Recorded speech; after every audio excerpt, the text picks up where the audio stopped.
Hello again. Now, as always, Finance Minister Enoch Godongwana will have to walk a tightrope tomorrow to balance the country's budget. But just how much room does he have to maneuver? Let's discuss this now with economist Annabel Bishop. She is, of course, with Investec. Annabel, good afternoon, and thank you very much for your time. Welcome to the Midday View on eNCA. I mean, we always, when we look at this budget, it is a medium-term budget, so it's setting, the next 3 years into kind of focus to say how and what and things like that about the money. But at this stage, with so much at stake in the country and against the background of the current energy challenges, ESCOM, one wonders what room is actually there. What should we expect the finance minister to focus on? I've heard voices saying this government has been too austere. The budget is an austerity budget. We need a pro-growth budget. Yes, hi. Thanks very much for having me on the show. Look, I think essentially we are finding ourselves in a situation where we've come through about 10 years or so, even more, of, tax increases and, of course, slowing economic growth, structural decline in the economy, and we find ourselves with very high debt levels, as you know. So, the reality of the situation is we don't have space to borrow more, but, of course, we do have some revenue overrun this year.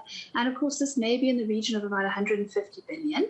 Remember, of course, already 50 billion of that, if not a bit more, has already been eaten up by the extension of the social distress grants after the riots, and of course payments to Sasria for the damage that has been done. Obviously, the state insurer makes the payments and Treasury's provided a top-up. But of course as well, there is some money left over, and either it's going to be used towards reducing our debt for South Africa so we don't have a credit rating downgrade and therefore higher interest rates, or some of it, perhaps not all of it, it could be spread around. Some of it may also be used to stimulate growth, as you suggest, of course, improve employment.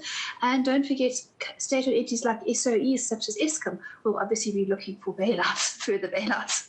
Yeah, I mean, one analyst I spoke to yesterday said we mustn't forget that ESCOM needs more support. And I'm thinking about how much more can you be giving to them when they're not even providing the power that you and I and everybody else in the country needs. But what about the voices that says the government also has to bear in mind that we have a humanitarian crisis in the country.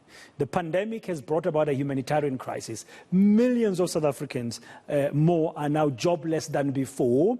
And 75% of the unemployed are young South Africans. And half of those, if not more, are women, young women who have no hope for the future. So you need to do something in terms of the social side of it. How would you respond to that? Yes, absolutely, I agree. So more pressures on expenditure in South Africa. And I think, quite rightly, to look at it on a very broad basis. Maybe just to start off with the first point you made, a lot of money has already been paid to ESCOM. It has a 400 billion rand debt. So unfortunately, it's going to have to pay that money it's borrowed back previously from other areas, and of course as well make the interest payments. And remember, we still have been uncovering reports of theft at ESCOM. The 100 billion rand a month, hefty theft of fuel, of diesel from one particular power station, ongoing theft of spares, all of these syndicates involved in fleecing the electricity utility, and of course as well the fact that it hasn't been maintained over the past 10 years or so very well. There hasn't been sufficient capacity build. The build of new power stations has been shoddy, as I'm sure you've discussed many times on your show, and this is not performing very well at all. We even have heard recently that when one of the power stations was tripping, the people who were supposed to be operating the control board didn't actually switch it off as required, didn't press the necessary button. Perhaps they weren't in the room or there was some other reason. But all of these factors really add up to further damaging what are already very, very old engines of power production, very old power stations. And as you quite rightly said, more money is probably going to have to go in. The pity that so much has been looted and stolen already, and of course money being borrowed to pay for that looting and stealing, in part, that's obviously what's driven up this huge debt. So many issues and problems at ESCOM. But of course, as you quite rightly talk about, the really important thing is unemployment in South Africa. Yeah. Particularly for the youth, young women, very hard hit, as you mentioned as well. And of course, a humanitarian crisis, not just from COVID, but overall. We continue to believe that strong economic growth is the solution for South Africa in the long term. And of course, that we need these strong structural reforms, many of which are impeded by politics.